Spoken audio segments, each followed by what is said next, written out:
प्रिय विद्यार्थियों, नमस्कार।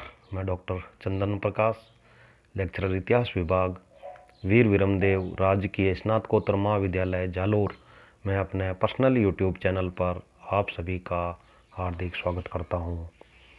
प्रिय विद्यार्थियों, आज हम BA part first year paper second के अंतर्गत ग्रस्तों के विविध प्रकार के बारे में अध्ययन करेंगे।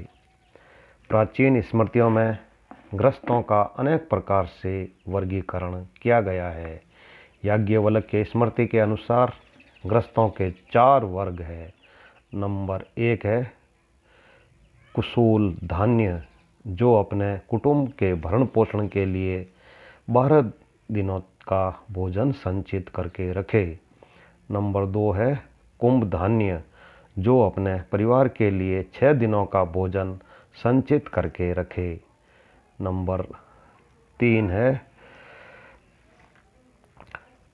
त्रैहिक, जो केवल 3 दिन का भोजन अपने पास रखे।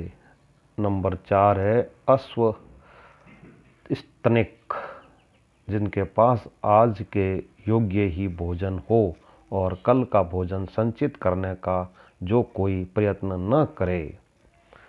मनुस्मृति में भी इसी प्रकार से कुशूल धान्य, कुंभ धान्य, अश्व स्तनिक और त्रैहिक अथवा एकारिक ग्रस्तों का उल्लेख किया गया है। मनु के अनुसार ग्रस्त ब्राह्मण सद्य प्रक्षालिक यानी प्रतिदिन भोजनोपरांत बर्तन साफ कर देने वाला हो, अथवा 1 मास तक अन्न संचित करने वाला हो, या 6 मास तक अथवा 1 वर्ष तक के लिए अन्न संचय करने वाला हो।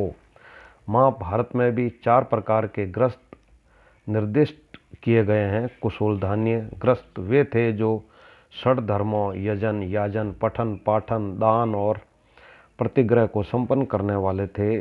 कुंभ धान्य उनको कहा जाता था जो यज्ञ, अध्ययन और दान में निष्ठावान रहे। अश्वस्तन वे ग्रस्त थे जो अध्ययन और दान में अत्यधिक व्यस्त रहते थे, तथा कपोती माश्रित उस ग्रस्त को कहा गया जिसकी रुचि केवल स्वाध्याय में ही थी। ग्रस्तों के ये प्रकार संभवतः ब्राह्मण ग्रस्तों के हैं, क्योंकि त्याग और अपरिग्रह का आदर्श ब्राह्मणों के लिए बड़े महत्व का था। प्राचीन भारतीय विचारक धन के अपरिग्रह को बहुत ही आवश्यक समझते थे। वे मनुष्य में धन संचय की प्रवृत्ति को अनुचित मानते थे। ग्रस्त जो भोजन सामग्री उत्पन्न करे और जिस धन का उपार्जन करे, वह केवल अपने या अपने कुटुंब के लिए ही नहीं अपितु संपूर्ण समाज के लिए है। यह भावना प्राचीन समय में बहुत प्रबल थी। संभवतः इसीलिए ग्रस्तों के इन 4 प्रकारों को आदर्श रूप में निरूपित किया गया था।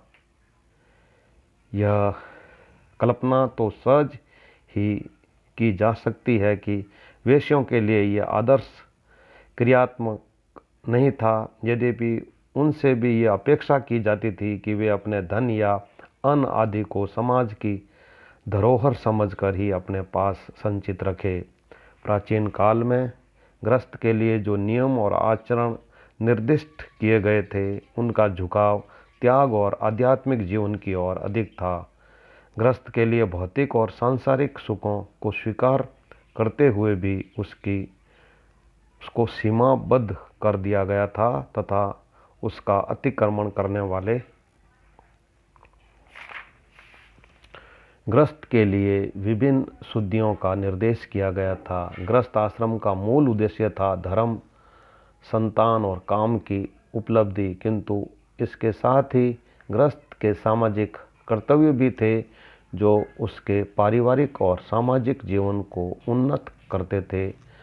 पुरुषार्थों की पूर्णता, ऋणों से मुक्ति, महायज्ञों का संपादन, भौतिक सुखों की तुलना में आध्यात्मिक सुख की श्रेष्ठता, सर्वांगीण व्यक्तित्व का निर्माण, मानवतावादी जीवन दर्शन की उपलब्धि आदि ग्रस्त आश्रम में ही संभव थे। इसीलिए ग्रस्त आश्रम से अनेक नैतिक, व्यक्तिगत, सामाजिक, धार्मिक और आर्थिक कर्तव्य संबंध किए गए थे। वस्तुतः निष्काम कर्मयोग की साधना गृहस्थ आश्रम में ही संभव थी। प्रिय विद्यार्थियों, इस प्रकार आज हमने गृहस्थ आश्रम के अंतर्गत गृहस्थों के विविध प्रकार के बारे में अध्ययन किया है। Very very thanks.